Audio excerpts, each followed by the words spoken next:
because you're a senior political analyst. Marwan, several topics I think we want to hit together. First of all, you've told us that this is major. Can you explain to our viewers why, given that it is not going to materially affect what is going on in Gaza right now? Oh, that's true. It's not going to bring the parents back to an orphan. It's not going to bring a home back to a homeless. It's not going to even, heal the wounds and feed the starving people of Gaza. At least not tomorrow. There's no doubt about that. But that's never the ruling as such do that. Look, Cyril, we've been skeptical for several months now that this ruling is going to come through. It did come through. Can we just spend a day and celebrate justice just for one day and become skeptical tomorrow about the meaning of this decision? I think we can afford to do that. But the people in Gaza, as we've heard from our correspondents, are impatient. Why? Because, Palestinians have evolved over the years to become what we call disoptimists over the years. Optimistically pessimistic. They think every good news is pregnant with bad news. They think this is a great ruling, but they think it's probably not going to lead to much. It probably could even backfire and lead to something worse because of something Trump might do, because of something the Israeli government might do, like annexation or what have you. And they are right about that. There's a 70 years, 100 years of history that tells us that things continue to deteriorate. And yet, yes, Netanyahu now cannot travel to most countries in the world. Netanyahu, who has trials for corruption, who also probably going to be facing a state commission for his failure on October 7, now has this third judicial process against him. Previous prime minister like Begin resigned just for one responsibility for the war and invasion of Lebanon. Prime Minister Olmert resigned for the corruption cases. Now Netanyahu faces 3 judicial processes. It's certainly the beginning, the end, if not the end of Netanyahu. This is something to celebrate for sure. So this was going to be my next question. I mean, do you think he can survive this? Because he's already said this is anti-Semitic, this is anti-Israel, this is biased, this is, and on the list goes. And there's going to be more of a reaction from Netanyahu, I think, shortly. You're saying ultimately this will be part of his undoing? Look, for the time being, I'm sure everyone is rallying, as we've heard from your various reports, even the opposition saying this is a terrible ruling, anti-Semitic, ICC and all the rest of it. But, as they say in this region, when the camel is down, the knives multiply.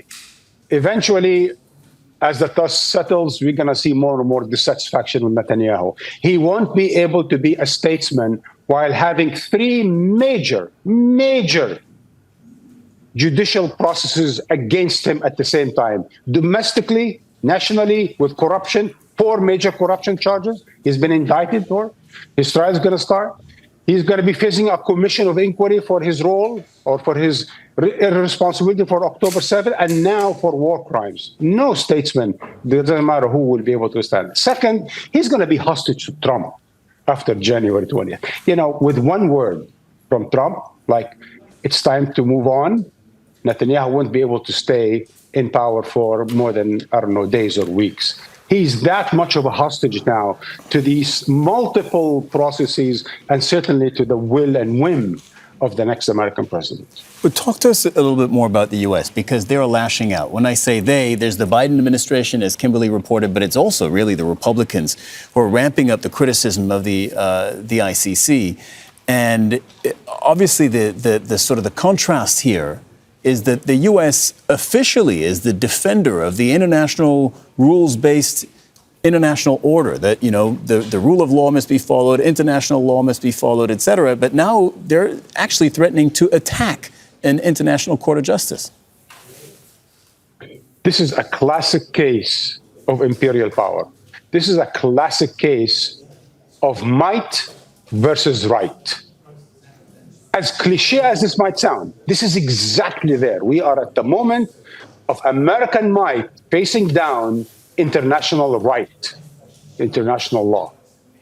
There's a big difference between what the Americans call the rules-based international system and what the rest of the world calls law-based international order. The rules-based international system is something that's been devised, created, manufactured by the United States and the United Kingdom over the past decade and a half. It's just a recent invention because the UN Security Council is not working, because international law is not working to the benefit of the United States, especially after the Gulf War and the invasion of Iraq and the war on terror and so on and so forth. So the United States decided that international law is not helpful for itself and for its interests and for its allies. And they devised something called the rules-based international, which basically they are creating the rules for which the world have to live by. This is not the law-based international order. These are two very separate things. So now the United States is saying it's our rules, not the international law that counts. It's our might, not what is right for the rest of the world that counts. This is the UN International Court, and it should be respected by all of us, including the United States. Al Jazeera senior political editor, Marwan Bishara. Thank you very much. Make sure to subscribe to our channel to get the latest news from Al Jazeera.